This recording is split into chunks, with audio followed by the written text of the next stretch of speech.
Welcome to the Real Estate Espresso Podcast, your morning shot of what's new in the world of real estate investing. I'm your host, Victor Menashe. This is the weekend edition where we interview notable people from the world of real estate investing. Today's no exception. We have an amazing guest. He's a repeat guest on the show. He's none other than Mr. George Ross. George worked in the Trump Organization as Donald's right-hand man for close to 47 years.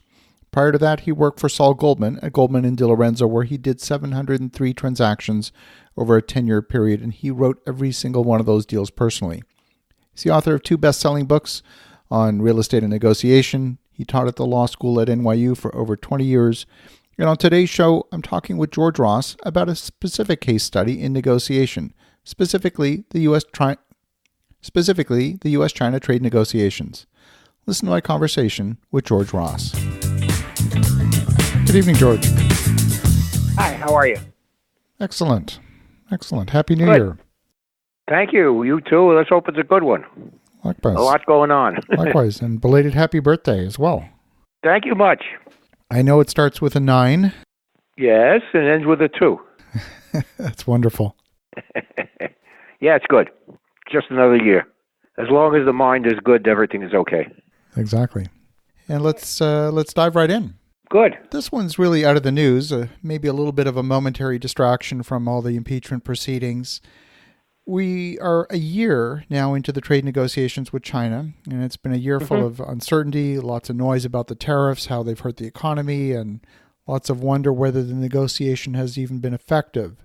Now, it looks like we've got at least a partial agreement that's been reached, and it's kind of an interesting case study in negotiation, a topic that's near and dear to your heart, for sure. That's true. So as the author of the definitive book on negotiation and professor on negotiation at the law school at NYU for close to 20 years, if Donald was in your class and the China negotiation was his class project for the year, what would you give him as a mark for the class project? What went well, what didn't? The class project? Yeah. I would give him 100%. In other words, the reason I'd say I would give him 100% is it's important to know who you're dealing with. And the culture is very important. I've done lots of deals, not a lot, but I've done quite a few deals with the Chinese. It's a different culture. It's you can agree on something today, you can put it in writing, and the next day they'll tell you they never agreed to it, or it's like we never discussed it. They don't tell they're backing out or anything. They're not embarrassed. They just say, well, we have to talk more. So that's the nature of the culture. They don't like to finish something. They like to keep talking and see if they can renegotiate and get a better deal.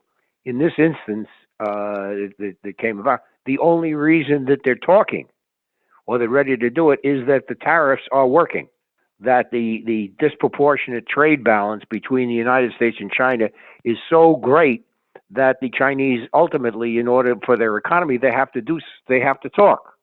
And they have to do something, as reluctant as they are to do it. And this all takes a lot of time, and the nature of their negotiation, they don't care time. It's a different philosophy that as to how they feel. That's the Asian philosophy. For example, in one of the meetings that had to do there was a meeting with North Korea years ago in Pyongyang, and there was a meeting set up. The Americans had figured the meeting. They make hotel reservations for 7 days. The Chinese made it for 4 months. Interesting. That's the difference in the philosophy as to how long you think something's going to get done. So I think everything basically is going a period of time, and eventually, reach some kind of an agreement. Why? Because it is so disproportionate. It's to China's benefit to get a lot of these tariffs reduced. The United States is the biggest importer of all of their products. If now their products come with a higher price tag, that hurts Chinese and will reduce their market share of the United States economy. And it's a question of time and how they're going to do it, and there's going to be a lot of fuss, and we're not going to do this, we are going to do this, how's it going to work out? A lot of pain and aggravation, but ultimately it will get done. And I think the thing as far as Donald's he understands the difficulty of dealing with the foreign economy, with the foreign countries, and they've been doing it for all these years. Nobody's ever gone after them before. It takes a certain period of time for them to realize that he's serious, and he is serious, and it's a question of time. It has to something that has to get done, And it will. It will because it should be. You're dealing with like a difference of $800 million, $800 billion a year. That's a big swing. So, and also the stealing of intellectual property. And if an American company wanted to go into China, they had to give the Chinese government a piece of their company. So it was very, very restrictive, and it's panning out. It's going to be a lot of aggravation. It's going to be a lot of stop and go, but I think ultimately there will be some kind of a resolution that should be done because of the fact that it makes sense to do it. But both sides have to agree. But as far as a lesson in negotiation, understand basically that you're dealing with an entirely different culture with a different idea, and they can smell weakness. They are up to anything. If they think you're weak, forget it. You're not going to make the deal you thought you were going to make. And my personal feeling with everything that's going on in the United States, they think that Trump is a lot weaker than he is, and they're taking advantage of it. And I can't blame them at this. If you think you got an advantage on your opponent, you take advantage of it. So that's the story there. Well, and I know just in terms of context, I know you're giving Donald full marks here, and I know you're not a Donald fan, even though you work for him for so many years. I am not. So for you to give him that higher mark, Well, no, you wait a minute. Oh, you said you asked me a specific question. Yes, you said correct.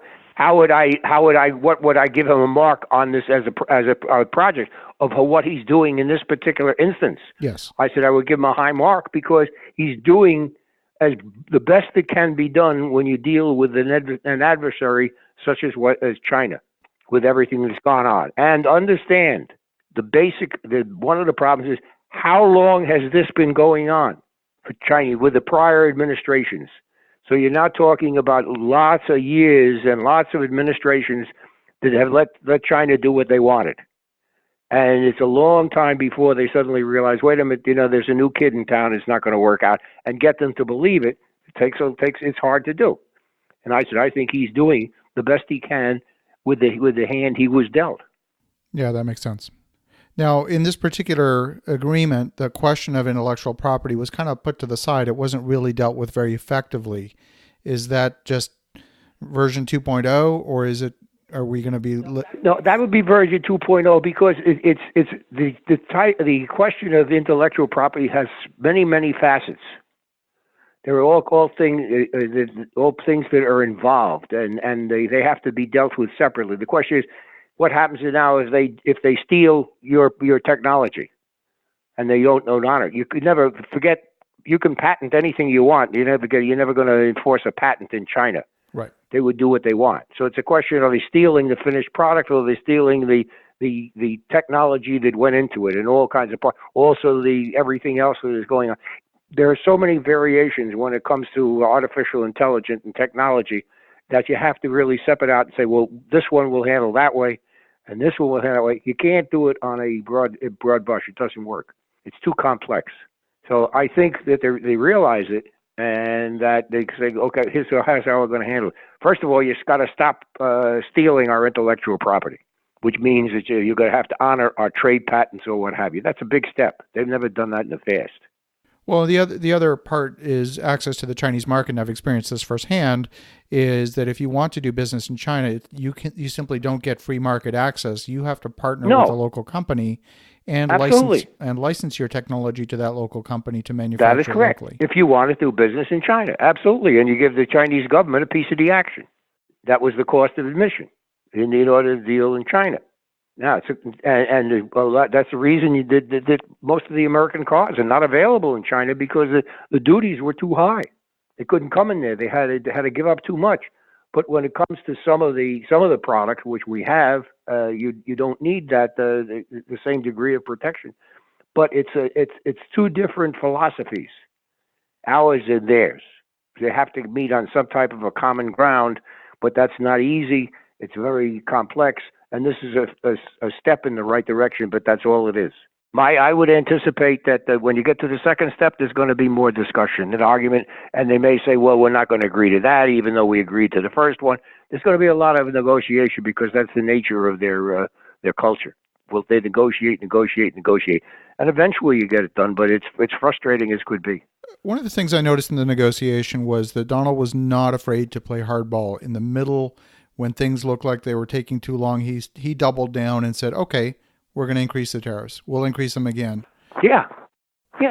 That's kind of a bold move. That's all. Absolutely. You're going to say, fine, make it hurt even more. Even though there's a lot of angst in the United States with the farmers and everything else, the tariffs are all going to hurt somebody. Somebody's going to have to pay for them, no question about it. Or you don't sell the product to a market, which is China, which is a major market. But that's what happens, As I had said before, and your people can tell me, Robert Moses had the right saying when he said it, you can't make an omelet if you won't break the eggs. So this is basically where you are, and it's tough. But he's doing, I think, the best that could be done under the circumstances. He's strong enough to do it. He's not afraid. And take all the gaffe that will come through with the politics that are involved in the United States.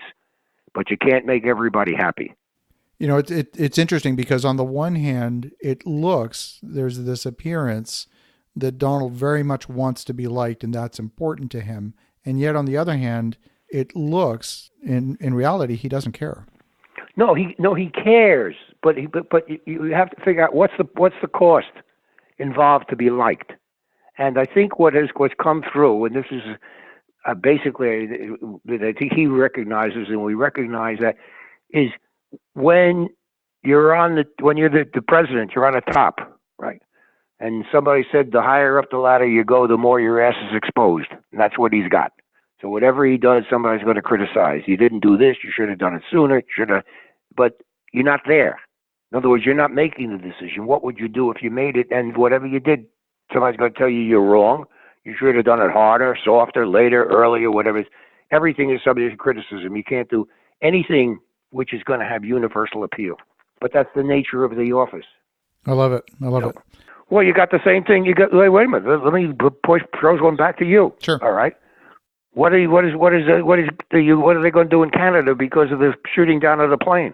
Very good question. My feeling is probably not much. Well, but meanwhile, before you shot down Canadian citizens, yep. There happen to be Iranian citizens too. That dual citizenship. Correct. But here you have there was just a blatant act. It wasn't intentional. But meanwhile, 130 some odd souls were lost. Now, what's Canada going to do about it? Excellent question. In fact, it came out today that there might have been a second missile that hit the aircraft 30 seconds after the first one. So what? You don't need more. One took it down. Okay. Right. If somebody had a sticky finger or a quick trigger finger, so what? But now I'm going to say you didn't answer the question. What is Canada going to do about it? What is the people in Canada going to do? I think they're going to hold a memorial service. How are they going to handle it? Yeah, they're going to hold a memorial service, and that's about it. That's fine. That's good. Which also the memorial service, and the people in Iran held a memorial service for the guy who was killed. Yep. That was assassinated. Yep. Sure, but that's meanwhile you have a hostile act. I agree that it was accidental. It wasn't intentional. There's somebody that did it. But nevertheless, you now had a plane with Canadian citizens shot out of the sky in Iran. Yep. At the airport, right out of the airport. It requires some kind of a response. I don't know what it is, but it'll be interesting for me anyway to see what he's going to do. I think if there was to be some form of response, it would have come out by now. But so far, there's been nothing. Yeah. So far, it's been nothing. Yeah. What does that tell you? Yeah. It tells you that they don't know what to do. That's right. You don't want to antagonize Iran, right? But at this point, because it was that. But nevertheless, you got all these Canadian citizens which were killed. So what are you going to do? Nothing? I don't know. It's a tough one, but that's your problem, or Canadian problem. Correct. I'll be interested to see what happens. Yeah. But Agreed. It's a toughie. Agreed.